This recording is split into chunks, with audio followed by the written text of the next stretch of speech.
مقام و مرتبہ یہ ہے کہ دیکھیے اللہ تبارک و تعالیٰ نے تھوڑا سا بڑھا دیں اچھا ہے، زیادہ یہ ہو رہا ہے، تھوڑا سا تھوڑا سا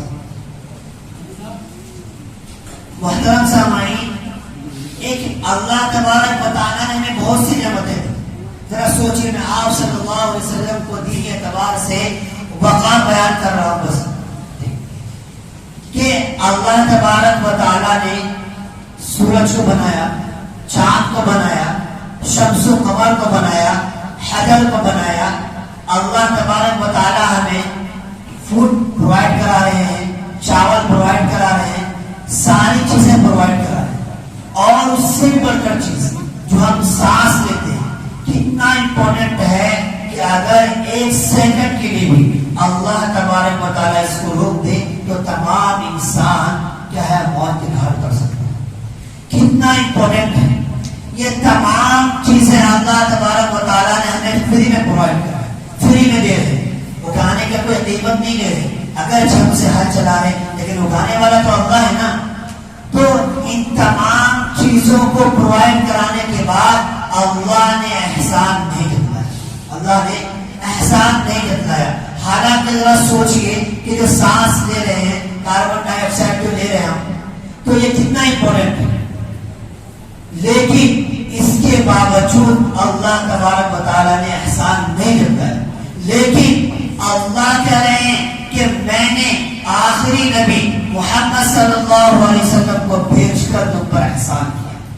ذرا سوچو، اس سے معلوم کیا چلا کہ جتنی ویلیو سانس جو ہم لے رہے ہیں اس کی نہیں ہے، جان کی نہیں ہے.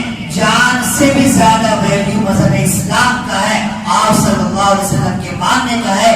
قرآن کہہ رہا ہے لقد من اللہ علی المؤمنین اذ بعث فیہم رسولا من انفسہم، کہ چاند کو پیدا کیا، احسان نہیں جتلایا. سورج کو پیدا کیا، احسان نہیں جتلایا. اور تمام چیزیں تمہیں فری میں پرووائڈ کرا دیا، احسان نہیں جتلایا. اے لوگوں، محمد صلی اللہ علیہ وسلم کو بھیج کر تم پر احسان کر رہا. کیا مطلب کہ اب احسان کا تقاضا یہ ہے کہ جو حکم، جو آرڈر، جو قول نبی نے بیان کیا ہے، قرآن نے بیان کیا ہے، اس پر عمل کرو، اس پر عمل کرو.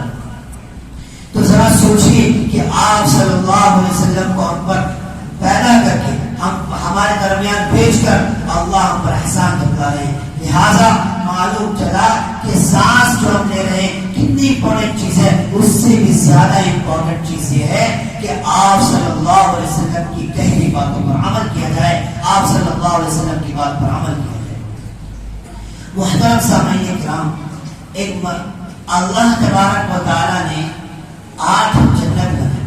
اللہ تبارک و تعالیٰ نے 8 جنت بنائی اور 7 جہنم بنائی. اس سے اللہ تبارک و تعالیٰ یہ کہنا چاہتے ہیں کہ میری رحمت زیادہ ہے، میرا غصہ کم. یعنی میری رحمت میرے غصے پر غالب آ جاتا ہے. انشاءاللہ پھر وقت ملے گا تو جنت کا تذکرہ کریں گے. آج